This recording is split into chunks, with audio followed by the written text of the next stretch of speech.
I was 16 when I left a family party thinking the worst thing I'd carry home was a bruised heart.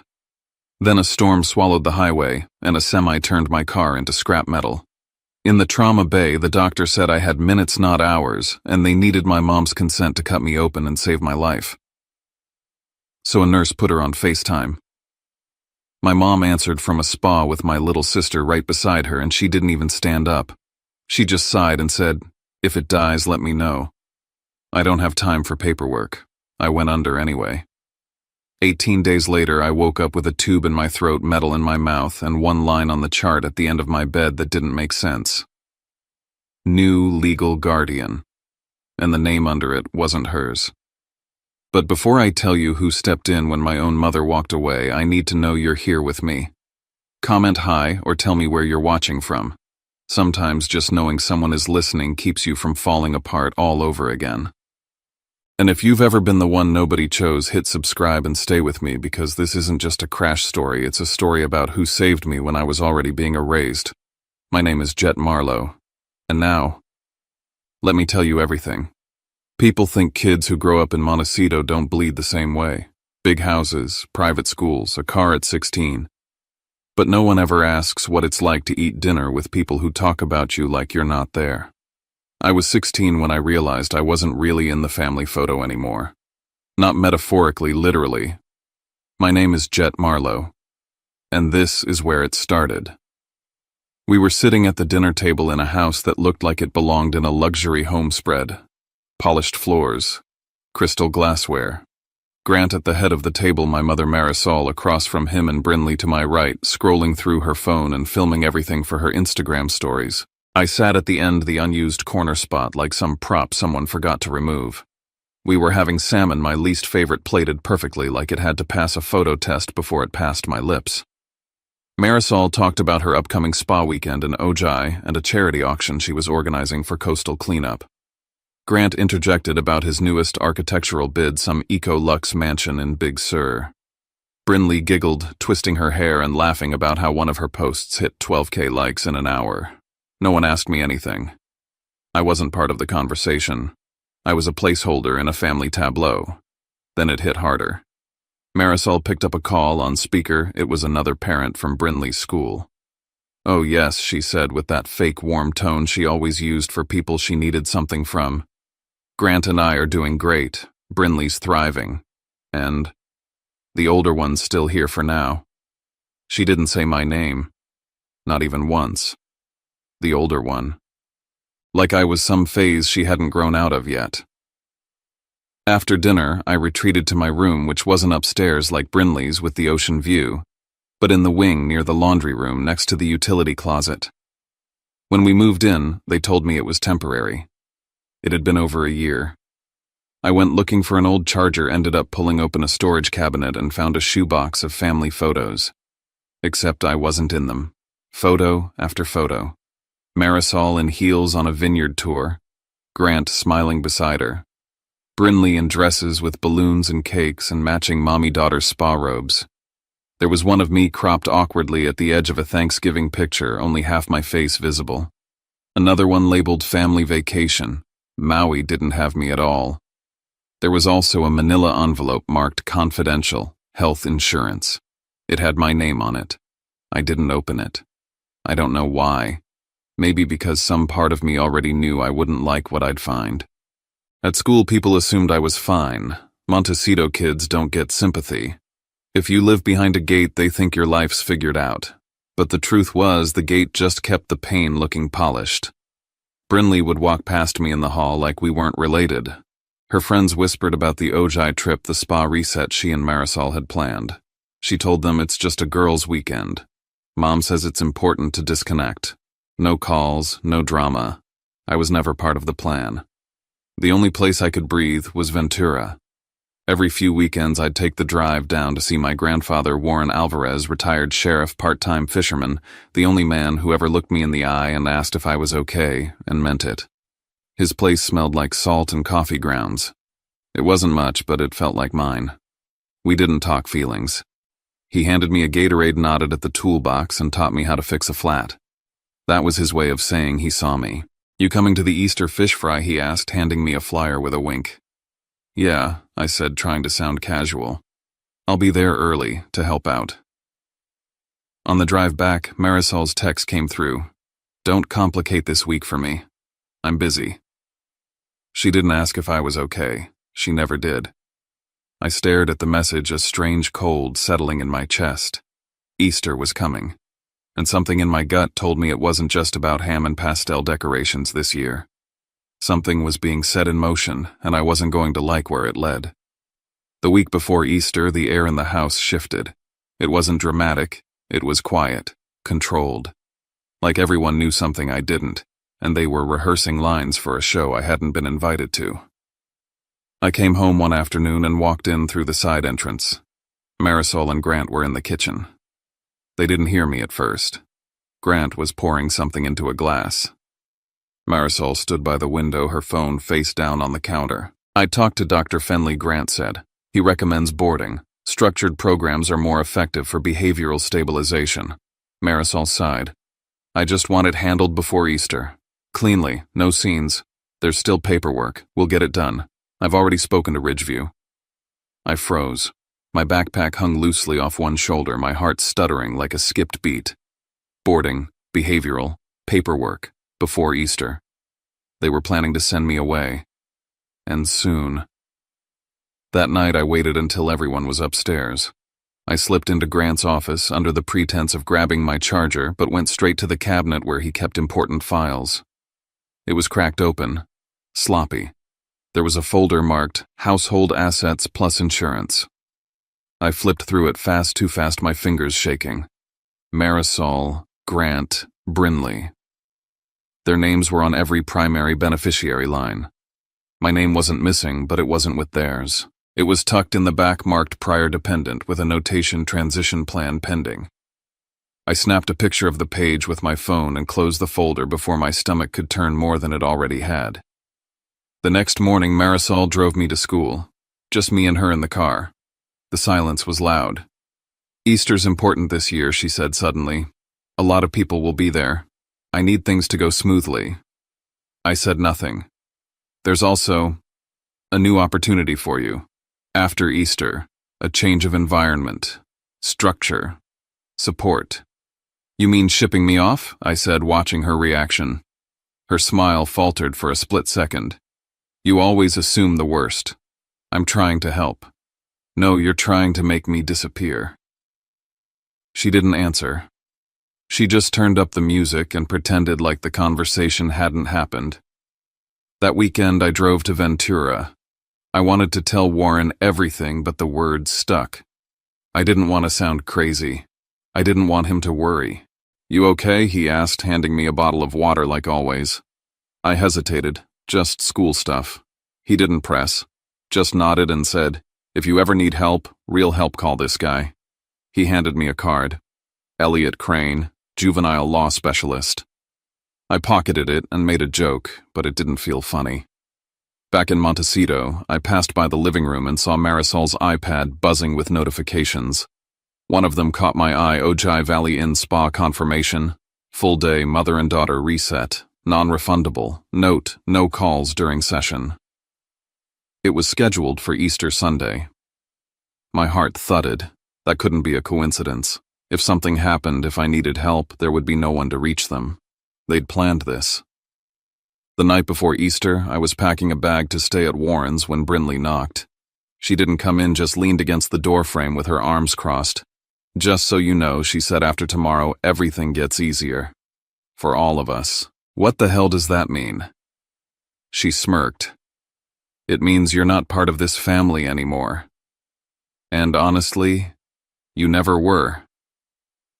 Then she walked away like she hadn't just lit a match and dropped it on everything.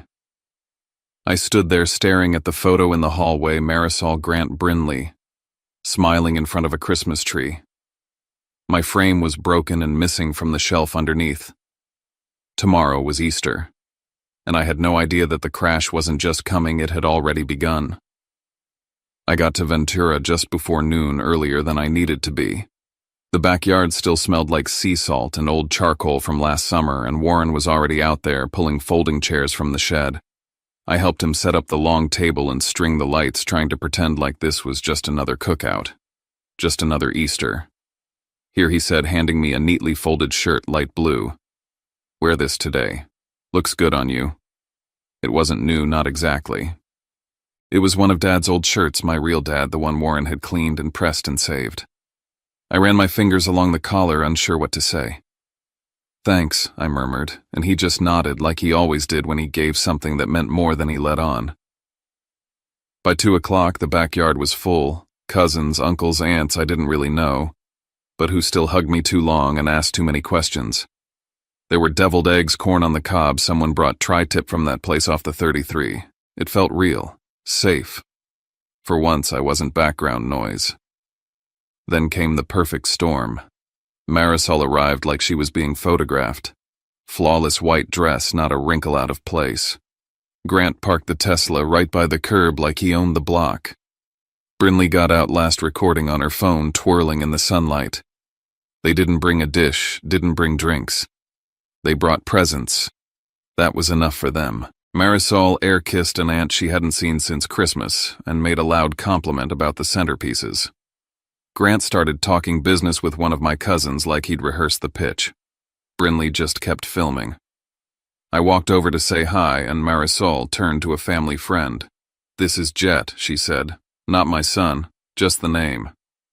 Then she smiled and turned away before I could even respond.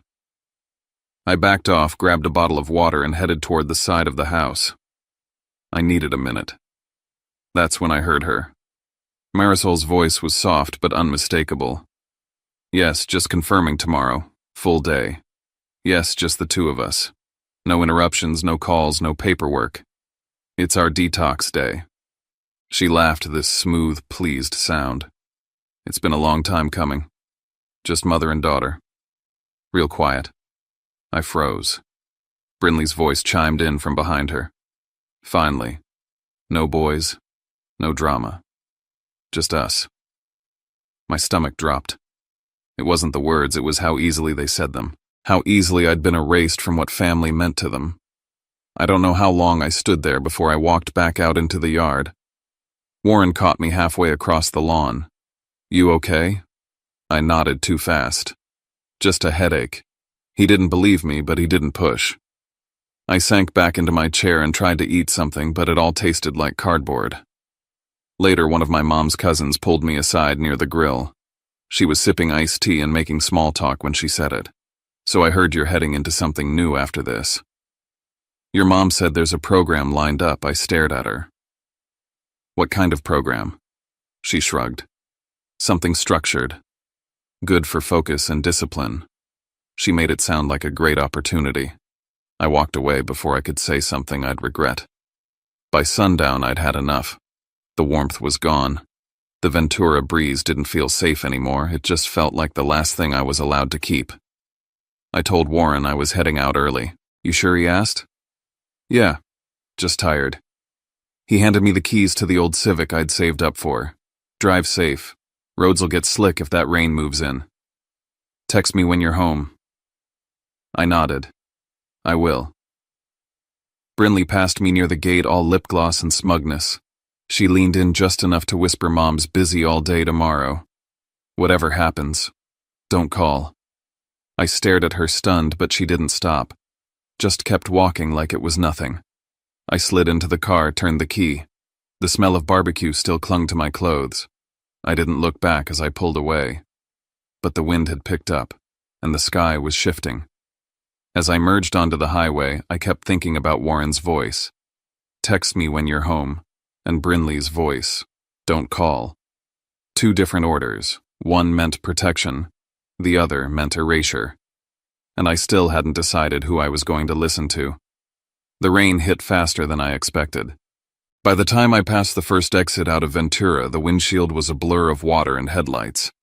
The wipers were on full speed, but they couldn't keep up. Everything looked smeared, like I was driving through a painting someone had cried on. I glanced at my phone in the console.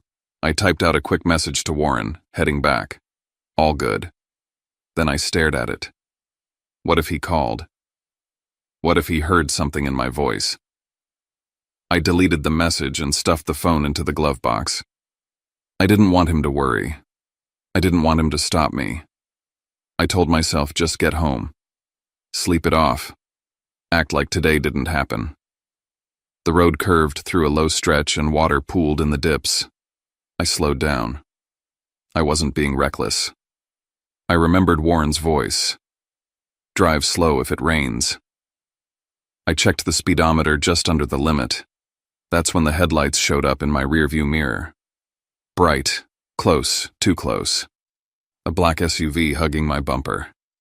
Their high beams flickered once, twice, like they wanted me to speed up. But I didn't. The SUV didn't pass. It stayed right there, inching closer, headlights bouncing inside my car like searchlights. I gripped the wheel tighter, heart thudding in my ears. Then I saw it. A decal on their windshield. Something like a school crest or private club. My stomach dropped. It looked familiar, one of those things Brinley always posted from. Some club her friends went to. I didn't have time to think about it. Up ahead, a semi-truck in the opposite lane hydroplaned.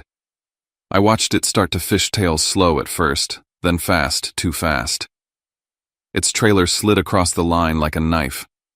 I swerved. Everything went white. Then sound exploded, metal glass, something tearing. I felt the seatbelt lock across my chest. The world spun, my arms went numb, my head cracked something hard, then silence, and then noise again.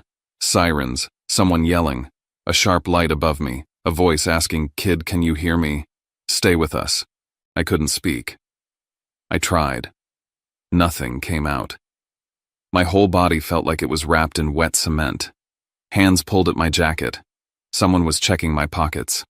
My wallet was on the floor open. My student ID. A folded business card, the one Warren gave me. I saw a paramedic pick it up, glance at it, then stuff it into my coat pocket like it didn't matter. But it did. They strapped me to a board, lifted me into the back of the ambulance. I could hear them talking. "Name Jet Marlowe," someone muttered. "No paperwork, says Wexler." "What? That's not what he said." "That's what's in the system." Muffled voices. Then one of them, "Insurances flagged. We need to check eligibility." Then a pause. "We don't have authorization. Family contact." Another pause. "Mother's unavailable. No calls allowed during spa treatment. Listed under Do Not Disturb. No other guardian listed." I tried to move, tried to speak. Nothing. The sirens got louder, the lights harsher. I heard the doctor as the doors swung open. "Get him in now. We're losing window time." I wanted to scream. I wanted to say I wasn't alone, that someone was waiting for me, that I mattered to someone. But all I could think about was the message I didn't send. Heading back. All good. It would have been a lie. But at least he'd know I tried. I don't remember being wheeled in. I don't remember the white light or the metallic clatter of gurney wheels over tile. What I remember is pain blooming inside me, like something alive clawing upward from my gut to my ribs before it all dissolved into nothing. Later they told me it was internal bleeding, a ruptured spleen, possible cerebral edema, contusions, broken ribs, a shattered collarbone. It sounded like a list someone might rattle off in a courtroom. Not injuries, but evidence. What I didn't know, what no one knew yet, was how much of the next hour would come down to a FaceTime call. The surgeon needed a signature. I was 16, unconscious, legally a minor. And the woman listed on the hospital records as my guardian was Marisol Wexler. A nurse named Karen dug into the system. She frowned as she clicked through the contact files, her eyes catching something off. "That's strange," she said quietly to a colleague. "No secondary emergency contact on file. Just her. No grandfather, no extended family." Another nurse helped her dig deeper into the record's back end. Buried under layers of form fields and quiet edits was Warren Alvarez, listed under other contacts not flagged for emergency communication. The implication was clear: someone had gone in and reordered the priorities. The one man who would have dropped everything to save me had been shoved to the bottom of the list. They had no choice. They tapped the number listed for Marisol, The screen lit up with golden light and soft music. It looked like a commercial. Marisol was reclined on a plush spa bed, white robe, head wrapped in a towel, some kind of facial mask half settled on her skin. Brinley was next to her, grinning like it was the best day of her life, phone in hand, already mid-selfie. Mrs. Wexler, the surgeon, said as calmly as possible, "Your son is in critical condition following a vehicle collision. He has internal bleeding and potential brain trauma. We need emergency authorization to proceed with surgery." Marisol blinked lazily. "Wait." Hujet, the nurse, clarified. She didn't even sit up, just waved one manicured hand. "If it dies, let me know. I don't have time for paperwork." I wish that line was fiction. It wasn't. Brinley snorted, held up her phone, and snapped a picture of the FaceTime screen, me unconscious, blood on my face tubes down my throat. She giggled like she'd just won a bet. The nurse froze her hand, trembling as she lowered the device. A third nurse in the background muttered, "Save the call log. Record everything." Another doctor stepped into view and tried again. "Mrs. Wexler, you understand this is a legal matter. He's a minor." Marisol exhaled, annoyed. "Fine, call his grandfather. Warren Alvarez. He'll sign whatever. I'm done here." Then she ended the call. That's when things moved fast. The ER team located Warren's name in the extended contact list and dialed. He picked up on the second ring. He didn't ask for details. He didn't ask what happened. The second he heard my name and the word critical, he was gone. Out the door through the storm keys in hand. He arrived at the hospital drenched from head to toe, shoulders squared like he was walking back into a war zone. "I'm Warren Alvarez," he told the front desk. "Where is he?" They took him straight to ICU. In a side hallway, they handed him the forms. Consent for surgery, emergency decision-making authority, financial responsibility should it come to that. He didn't hesitate, signed every page. Fast, neat, decisive. When he entered the prep room, I was already halfway sedated. Still, they gave him 30 seconds. He stepped to the edge of the bed, took my hand, and whispered, "I'm here, kid. I've got you. You're not alone." Then the doors closed behind him, and I disappeared into the bright silence of the OR. What no one knew, not the doctors, not even Warren, was that while they were working to keep me alive, Grant Wexler was already on the phone. Not to check on me. To his financial advisor. He wanted a note on the insurance file, no financial liability from his side. All medical authorization would fall to Marisol. No media contact, no signatures, no paper trail. Let Marisol carry the mess. Let the kid survive or not, just keep my name out of it. That's how they moved. As if I was a headline waiting to happen. Not a boy, not her son. Just a problem being handled. By the time the surgery began, the hospital was already updating my chart. An internal note flagged by the risk management team stated current guardian declined life-saving intervention. Alternative party signed under emergency clause. And deep inside the system, a new line was added. Under legal guardian, the cursor blinked. And then typed, Warren Alvarez. The ICU was too quiet. Monitors beeped, machines hissed and clicked, but everything felt muffled like sound was being filtered through water. Warren never left. He sat in the hard chair beside my bed jacket, slung over the armrest, one hand always resting on my arm. If a nurse so much as glanced toward my chart, he was already asking questions. What's his oxygen saturation? Why did the heart rate spike just now? He wasn't just my grandfather anymore. He was my line of defense. By the second day, he'd already requested printed copies of every record the hospital had on my file, especially the FaceTime call. He'd worked homicide before retiring. He knew how systems buried things. And he knew how to make sure nothing got erased. He had them burn the audio to a thumb drive, had the call log notarized. A risk management rep from the hospital met with him that afternoon.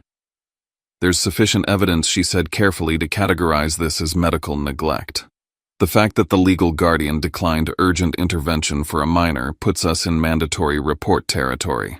She paused, then added, We'd like to know if you want to proceed with an emergency transfer of guardianship while the patient is still unconscious. For his safety. Warren didn't even blink. Violet. By that evening, Elliot Crane was standing in the ICU hallway, a stack of documents under his arm tie loosened but eyes sharp. He reviewed everything. The call transcript, the nurse statements, the image of Brinley's smirking face over my broken body. "This won't stay quiet," he said. He wasn't wrong. By morning, a staff member told Warren that a version of Brinley's screenshot had already made its way through group chats at her school. Students were sharing it in whispers, captioned with things like, "Guess he finally crashed." Elliot didn't just see a bad joke. He saw a gift. "This is actionable," he said. "Defamation, emotional abuse, targeted harassment. It helps build the case that Montecito was not a safe environment, especially with a minor involved." Warren nodded. "Do whatever you need." The next day, Elliot got a call. Not from Marisol, not from Grant, but from a law firm that smelled suspiciously like PR. They weren't asking for forgiveness. They were offering silence. "Settle this quietly," the man on the phone said. "Let's not make this messier than it already is." Elliot smiled like a wolf. "Put that in writing." By that afternoon, he was standing at the front gate of the Wexler estate in Montecito, with a court officer and an envelope. "Emergency guardianship petition, formal complaint, notice of pending medical expenses." The door opened. Marisol stood in a white sweater dress, face tight. "You can't be serious," she said. "I am," Elliot said. "Have a good evening." Behind her, Brinley burst into tears. "She's saying I posted it by accident," Warren later told the nurse. "Now it's my fault for being in the hospital." The court fast-tracked the hearing. Children, medical negligence, social fallout. Even the system couldn't ignore that. By day's end, Elliot had everything lined up. Witnesses, call logs. My new medical chart with Warren listed in bold at the top as primary decision-maker.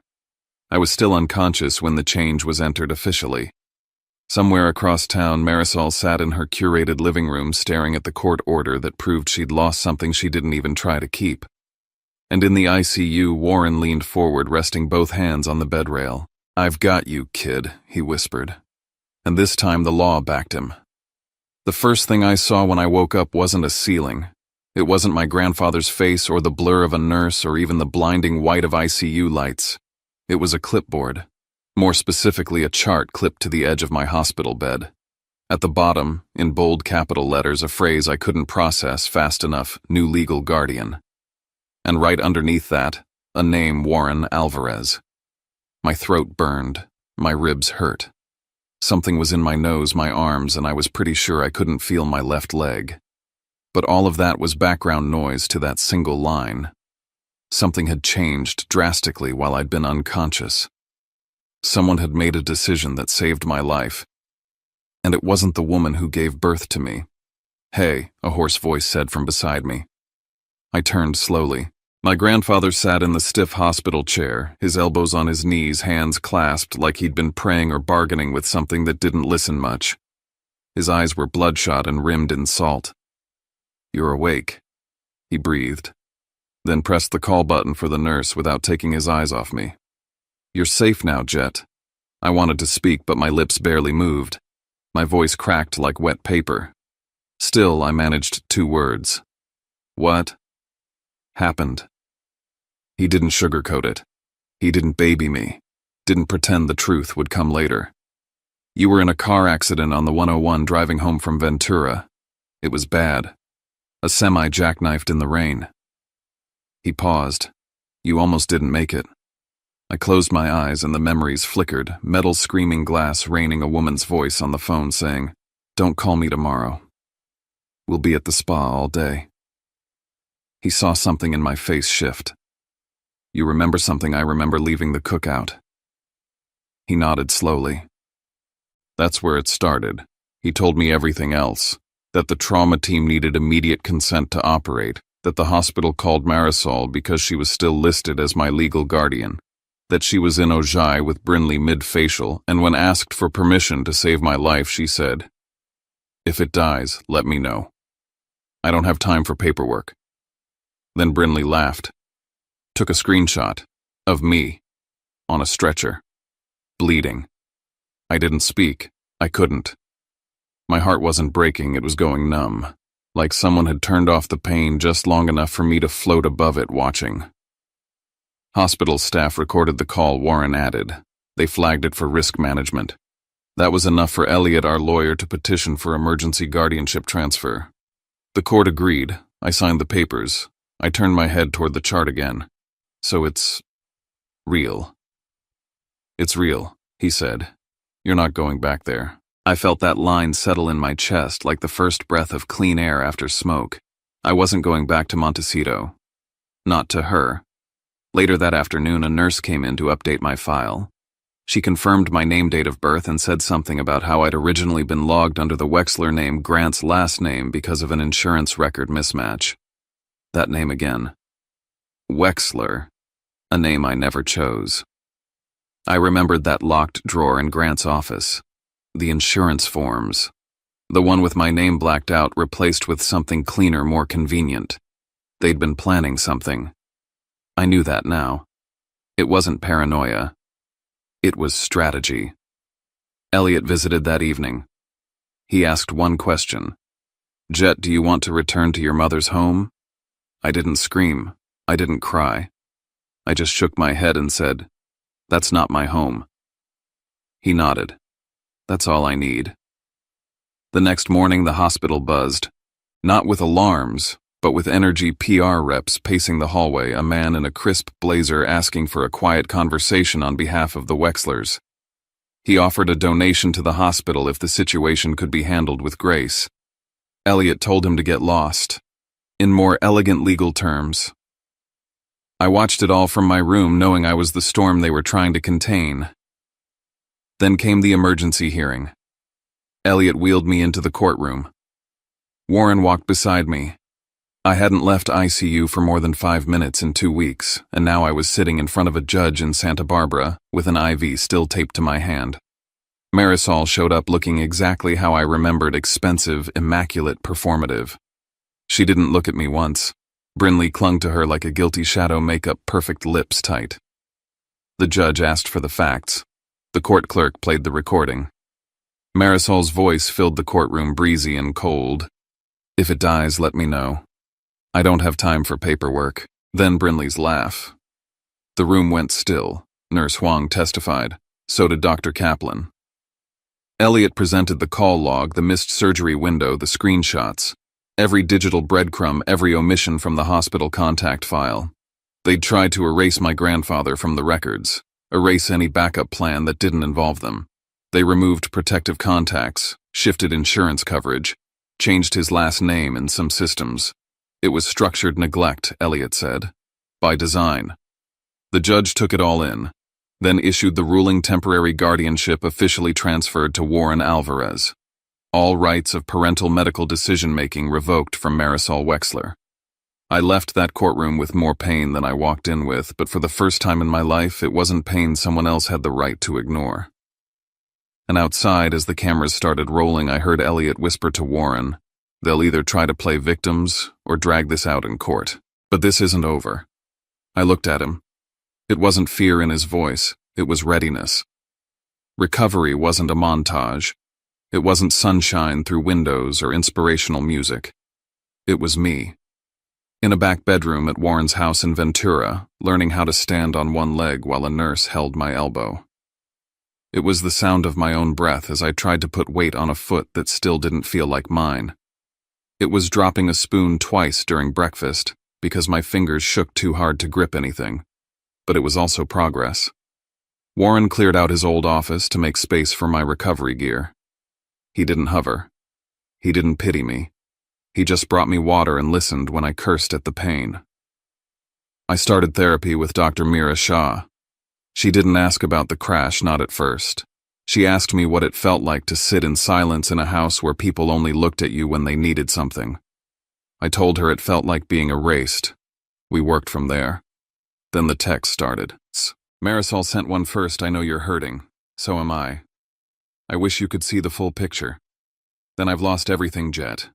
Don't take away what little I have left. I didn't respond. I showed Elliot instead. He told me to keep every message. They aren't apologies. They're optics. A week later, news broke that Grant had filed for divorce. Irreconcilable differences, public reputation, financial preservation. He cut ties fast and clean, and Marisol was suddenly alone. Brinley's school issued a statement about disciplinary review. Her scholarship applications disappeared overnight. Montecito wasn't a fortress. It was a house of cards. The final custody hearing came 6 weeks later. I walked into that courtroom on crutches, not because I wanted pity, but because I refused to be wheeled anywhere again. I testified last. I told the judge the truth. That night I said when the doctor said I needed surgery and my mom declined, something in me died before my body ever could. I wasn't her son. I was a file, a liability, something to manage. I looked at Marisol then. She was crying, or trying to. I'm not asking for money. I'm not even asking for an apology. I'm asking to be free, to stay where I'm safe. I looked at Warren. That's with him. The judge ruled quickly. Parental rights permanently terminated for Marisol Wexler. Full legal guardianship transferred to Warren Alvarez. The court authorized adoption proceedings. The rest happened fast. A lien on the Montecito property. Hospital bills filed through civil court. Marisol's employer dropped her. Brinley transferred schools. Grant remarried someone younger and even more vanilla. I signed my adoption papers at age 17. I didn't change my name. But I changed everything else. I finished high school, enrolled in a state college near Ventura, studied social work. Today I work with kids like me. Not all of them survive.